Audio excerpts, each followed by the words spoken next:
It's been one of the most turbulent few days I can remember. A full-blown crisis for Keir Starmer. More revelations and emails released in America. Abuse of women, it's also abuse of power, abuse of trust in government. It's a pretty toxic combination from Number 10's point of view. Every time you see these Epstein files, you think surely there can't be more, and there is more. We haven't even begun the Mandelson files. Politics, since we won UK Political Podcast of the Year, has been completely wild. It has been one of the most turbulent few days I can remember. People saying the biggest political, potentially legal scandal since the Profumo Affair of 1963, Keir Starmer's worst week. That is all the consequence of more revelations and emails released in America by the Department of Justice, shining the spotlight on former UK ambassador to the US, Peter Mandelson's relationship to Jeffrey Epstein. And we're going to talk about that first, because this is turning into a full-blown crisis for Keir Starmer. Yeah, and there's so much to unpack on that. But let's start with these emails. They've been coming out drip, drip, drip over the last 5 or 6 days. And we're going to talk about the political fallout. And we're going to talk also about what they tell us about governing at the end of the Labour administration, 2008 to 2010, and what Peter Mandelson was in fact doing in his relationship with Jeffrey Epstein, which is really shocking. But let's just start with this. I actually think the most shocking thing in the last few days has been what it's told us about Peter Mandelson and the relationship that he had, in fact, with Jeffrey Epstein, and more widely, the world of Jeffrey Epstein, because it's actually been rather sickening and horrifying. And these emails are all men to men, and they are all about, girls and pussy and using the C word and an attitude to women, which is like really, really shocking. And, I saw somebody say a couple of days ago, the world divides into those men who would never say that in front of women, but do to other men, and those men who would never say it, even men to men. It turns out that Peter Mandelson, for all of his protestations, he wasn't really a friend of Epstein. He was gay, and therefore he didn't understand what was going on with the girls and the women. In fact, Peter is in the emails absolutely in the heart of all of this, talking about celebrating when Epstein is released from jail, talking about alluding to boys and prostitutes and well hung and parties. I mean, it's actually, to me was completely sickening, but also quite shocking. It wasn't what I thought Peter Mandelson was. No, it's a very good observation. But by the way, there's a heroic effort by journalists around the world to go through all these documents and bring these stories together in coherent ways. First of all, I actually agree with you. I didn't know you were going to bring this up, but I agree. I always sort of thought it's a bit weird, certainly in my experience among my friendship group, men don't talk to each other, about women in this way. And then you see all these emails and you go, well, maybe, there are a bunch of men who do. And you would never really thought, or certainly I wouldn't have thought Peter Mandelson would be one of them. I think Peter Mandelson was, one of my bitterest political opponents, and the closest I came to having my political career obliterated before it eventually was in 2008, and Peter Mandelson was like absolutely central to that. And, I guess I was sort of endlessly intrigued by why he was such a good political operator and why he was such a strong political opponent of mine. And that's why I sort of built up a relationship with him and started talking to him as the years went by. And I think you still have to say, he was a big figure in British politics who did a lot to change the Labour Party and indeed, you can argue, was actually doing a pretty good job as ambassador to the United States.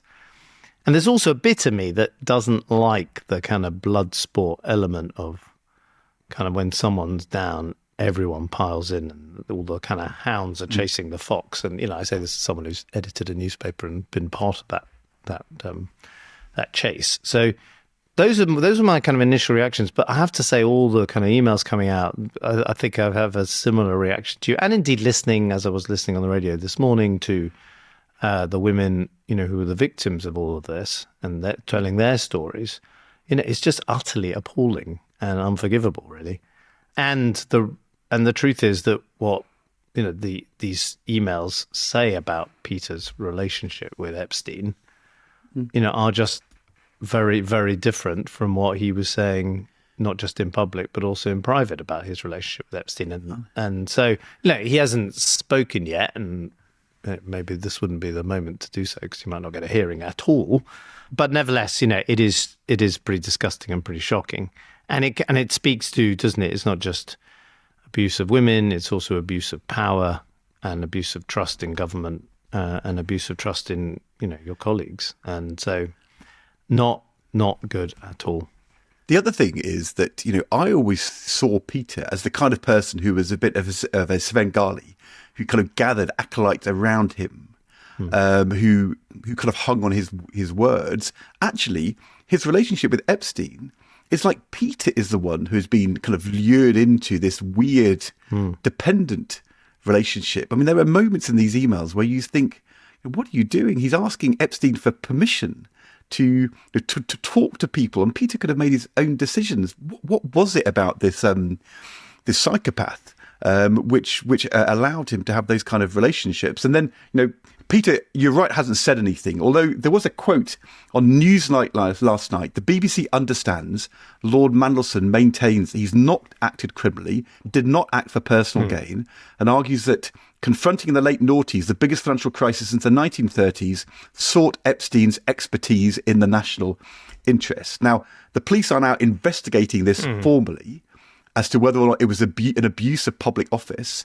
When we saw at the weekend and on Monday what he'd actually done, that he was within minutes forwarding on to Epstein, when he was a member of the cabinet, internal notes written for the Prime Minister by Downing Street staff, which he was copied into, which have, in the one from Nick Butler, they look forward to asset sales the government may make in order to get the national debt down, and they're passed on to Epstein, a financier, who, by the way, Peter is also in conversations with about lobbying the Chancellor, Alistair Darling, in cahoots with JP Morgan to change the bank bonus tax. Peter says to JP Morgan, to Jamie Dimon, that he should mildly threaten Alistair Darling. This is while he is actually in the cabinet. It's revealing secrecy and market sensitivity.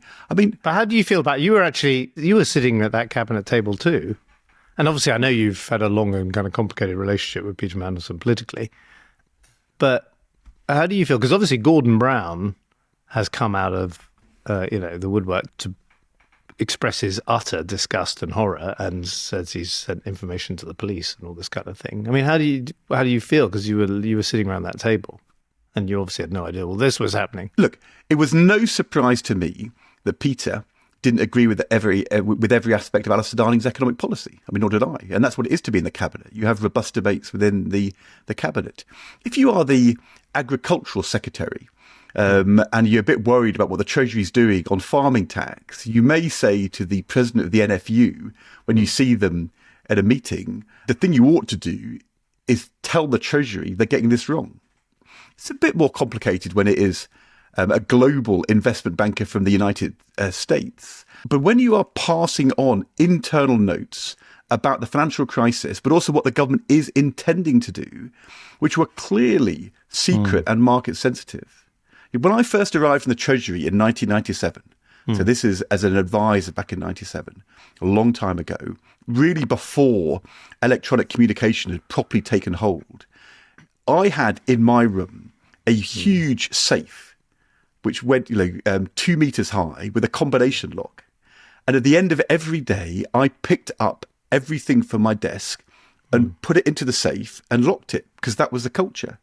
And I remember one time leaving some papers on the floor of a hotel and then realizing I'd done this and rushing back to grab them. Everything that we were taught, and you would have been the same, if you're in the Treasury, you are seeing every day market sensitive information, which has to remain secret, which you discuss within government. But if it was to be revealed, that would be not only a massive breach of trust and actually a breaking of the law, but also it would give people an unfair advantage. And so the thing I felt, and I think talking to people who were in that cabinet at the time, those acts are just beyond anything that I imagined a cabinet minister doing. I mean, totally shocking and actually slightly bewildering, because I don't think I'd ever seen that before. And if you spend years in the Treasury, you would never do that, because it is so counter to everything which is inculcated to you from the first day you arrive. I think you're absolutely right. I think you have to unpack a bit, as you've just done, things that are kind of normal behaviour, in inverted commas. So it's perfectly normal for cabinet ministers, senior advisors in government to have conversations with people in finance, for example, bankers. And of course. It's also, as you say, it might not be, it might not speak to how functional you'd like government to be. But the truth is, quite often a cabinet minister who's not, the Chancellor or the Prime Minister might say, well, don't ask me. I've got no influence over this thing. You need to have a go at the Chancellor to get the policy changed. There's one odd thing, which is where he kind of confirms there's going to be a European bailout. And that is market sensitive. But there was a lot of speculation about it. And it's a very weird day it happens. It actually happens in between the 2010 general election and the formation of the coalition government. It's in the kind of 5 days when Peter presumably knew he was about to be out of office. And I think we need further work on, the police are doing their job on whether that was deeply market sensitive or not. But what is inexplicable, where I go there is no excuse for that at all, is, as you say, the forwarding of internal Downing Street emails almost immediately to an external party. And it turns out a person that you have a financial arrangement with, or your family or your partner has a financial arrangement with. I mean, that is absolutely... sometimes in these political scandals, I always think there, but for the grace of God, goes any politician. And this one, you just go, there is no way I would ever do that, and I don't know anyone who would do that. One thing you just said there is that Peter received money from Epstein. And he had, according to the emails, Peter says he doesn't remember receiving it, received tens of thousands of dollars, but that was 5 or 6 years before. And there was a payment to Ronaldo, the partner, for an osteopathy course. By the way, the irony that is osteopathy, when in the Profumo Affair, the guy who linked up the cabinet minister who resigned with Christine Keeler, and then with the Russian naval attaché, which is where the kind of question of official secrets and treason happens, with Stephen Ward, who was an osteopath. I mean, the irony is just so fabulous. But that was $10,000. That isn't the issue. The issue is this: Peter knew that Labour was going to lose the general election, likely, even though he was running the election campaign. He was clearly already writing his book during the election campaign or before, but he was also thinking about what job was to come. And a few months later, there were emails between Peter and Jeffrey Epstein about Peter getting a job at Lazard's, but needing Epstein's help in order to try and strengthen the JP Morgan relationship, because that would be useful. I think it wasn't about receiving payments in this period. It was basically a sort of a relationship and job consultancy that Epstein was offering. What he was doing was essentially sorting out Peter's next stage in his career, which would be financially lucrative to Peter and useful to Epstein. And what Peter was doing, in thrall as he seems to be, was trading information in order to show his usefulness and willingness to do so at a later stage, in the next stage of his career. I mean, it was all about, we were thinking we were fighting an election. We were trying to beat you. We were trying to kind of deal with the aftermath of this global financial crisis. Peter was overtly planning the next stage of his career. And if that meant undermining number 10, Gordon Brown, the talks with Nick Clegg, Alistair Darling, he did it because he thought it was in his interests and Epstein's interests too. I mean, astonishing.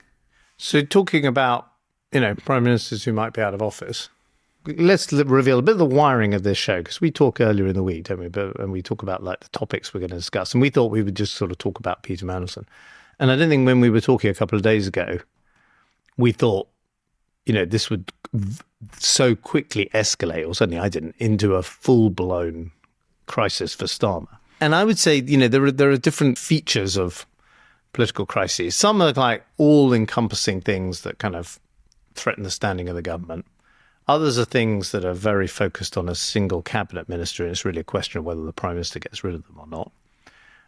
What is unusual about this, it's not unique, but it's unusual, is that it's the Prime Minister in the crosshairs. And usually a Prime Minister is protected because they can fire someone in the cabinet, or they can fire someone in Downing Street, we'll come on to that, to sort of protect themselves. So, if you take the Windrush scandal, Theresa May was the Home Secretary, introduced all that, but it's Amber Rudd who has to resign, as an example. But this feels like the kind of floor is opening up a bit. Suddenly they're staring into the precipice in number 10, because they're very vulnerable now to anything that's been said internally on emails and WhatsApp messages and so on about Peter Mandelson's appointment as US ambassador. And what's clear, isn't it, from the last 24 hours, is that they've completely lost control of the Parliamentary Labour Party in the handling of this. So the Parliament, we should, by the way, note Kemi Badenoch and the Tories have done a pretty good job of being an opposition this week and tabling the right motion and finding the kind of pressure point on the PLP. But the politics has been all around the PLP. Angela Rayner emerging as, the kind of leader of the opposition inside the Labour Party. And really, they've got no control now over the release of all this internal communication. So I guess it's a sort of basic question, is like, just how much trouble is Keir Starmer in? I think Keir Starmer and number 10 are now in big trouble. And look, they've been in trouble for some months. And we were saying at the beginning of the year, the test for Keir Starmer and his administration is every week from now to what look like difficult May local elections. Are you advancing the argument? Are you getting back on track? Are you taking people with you? Are you improving things? And that you can't really afford a week where you have a huge setback. And this week is a massive setback. But I think what it does is it reveals like a deep structural distrust. And that's what happened yesterday. I think it happened in PMQs. And it's quite surprising because I think most journalists, most political observers would think that Keir Starmer clearly knew that Peter Mandelson had and continued to have a relationship with Jeffrey Epstein after Epstein had been convicted. This wasn't a great revelation. But there was a moment yesterday in Prime Minister's questions in which Kemi Badenoch put that particular point to Keir Starmer, and he gave a very kind of stark answer, and that has sent things into a spiral. We should just hear that answer. I am asking the Prime Minister something very specific, not about the generalities of the full extent. Can the Prime Minister tell us, did the official security vetting he received mention Mandelson's ongoing relationship with the paedophile Jeffrey Epstein? So clear. Prime Minister. Yes, it did. As a result, various questions were put to him. I intend to disclose to this House all of the national security, prejudice to international relations on one side. I want to make sure this House sees the full documentation, so it will see for itself the extent to which time and time again Mandelson completely misrepresented the extent of his relationship with Epstein and lied throughout the process, including in response to the due diligence. So just to explain exactly what was happening yesterday, the Conservatives had put a motion to the House for their backbench opposition day, which was called a humble address, which is Parliament asking for information. Keir Starmer had decided to amend that motion to say they would do so subject to national security considerations. Can I just ask you, do you think that was like civil servants and kind of number 10 officials who don't really get politics going, oh, Prime Minister, you must exclude the national security thing? I remember that kind of thing going on with David Cameron. And, they're a bit kind of po-faced about national security. And you need the kind of political judgment to go, yeah, but it's not going to hold in the House of Commons. So point taken, but we're not going to exclude things to do with international relations and national security. Or do you think it was a deliberate thing like, Christ, we can't release all this stuff? I think it was a sensible piece of government to say we can't release everything. I mean, this motion is everything, every communication Peter Mandelson gave or received. As the American ambassador, he would have been copied onto pretty much everything. And so what we're talking about is voluminous. And so they would have thought we need to have a kind of sifting and a check. The problem is, and this is the point, that line where he confirms he knew sent, I think, parliamentary Labour Party MPs into a spasm of, oh my God, they knew and they still appointed him. What a failure of judgment, even though that may have been obvious in the autumn. And then the second thing was they decided they did not trust this number 10 to make the decision about what should or shouldn't be released. And Angela Rayner's intervention was to say that should be handed over from the civil service, from number 10, from the cabinet secretary to the MP chaired an independent security committee, which is the sort of parliamentary oversight of secret national security information. And what happened over the hours afterwards, as you had MP after MP saying, I'm going to vote against the government with the Tories, Labour MPs saying they're going to vote with the Tories, people saying he's got to go, saying Morgan McSweeney's got to go, this is all terrible. They decided they had to basically give in to Angela Rayner's proposal. They amended their own amendment. They've now handed over control of the release of this information. Big parallel here with the Sue Gray inquiry. Sue Gray was doing that inquiry into Boris Johnson's misbehaviour. But the problem was there was a police investigation and the police kept saying to Sue Gray, hold on, you can't publish information which would compromise our investigation. The police are saying the same thing now to number 10. You can't release information which will compromise our investigation. Quite complicated that, because the investigation is into 2008, 9, 10. This is about information in 2025, but I guess it goes to Peter Mandelson's integrity and whether he was a serial liar. But the result is this is not going to be over quickly. This is going to be drawn out. They can't get this information out fast, like Sue Gray couldn't. And then I think the second thing is, if you go back to the conversation we had about this in September, when Peter Mandelson was sacked by Keir Starmer, we said the question is going to be, what did number 10 know when they made the appointment? Did they ask the difficult questions? Did Morgan McSweeney and Keir Starmer give him a free ride, or did they listen to the concerns which are clearly being raised within the system? At the time, we thought the Conservatives would go for that. And in fact, what happened was it all sort of slightly got forgotten. They moved on to a new row. Do you remember the China spies row? I remember on this podcast rather mischievously saying, I wonder whether Morgan McSweeney has decided that having a row about China spies might be easier to deal with than the row about Peter Mandelson's appointment. But actually the Conservatives went along with it. So although the Conservatives have been fleet of foot in the last 24 hours, they sort of missed their opportunity last autumn. Ironically, it would have been easier for Keir Starmer and Morgan McSweeney to get all the information out last autumn, when I think people were inclined to believe that Peter Mandelson had been duped by Epstein, but maybe there'd been a misjudgment, and then we then saw that it was worse than we thought.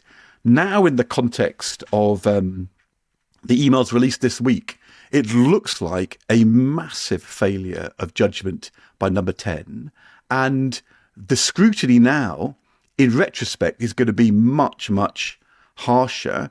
And so you have this combination of a doubt about the Prime Minister's judgment and a distrust about whether they're willing to be straight with Parliament and the Labour Party MPs. I mean, it's very, very toxic. And talking to people last night, it was like it was one of those moments where, because people were so upset and angry and emotional, it's sort of, I think politics or political leadership just lost control.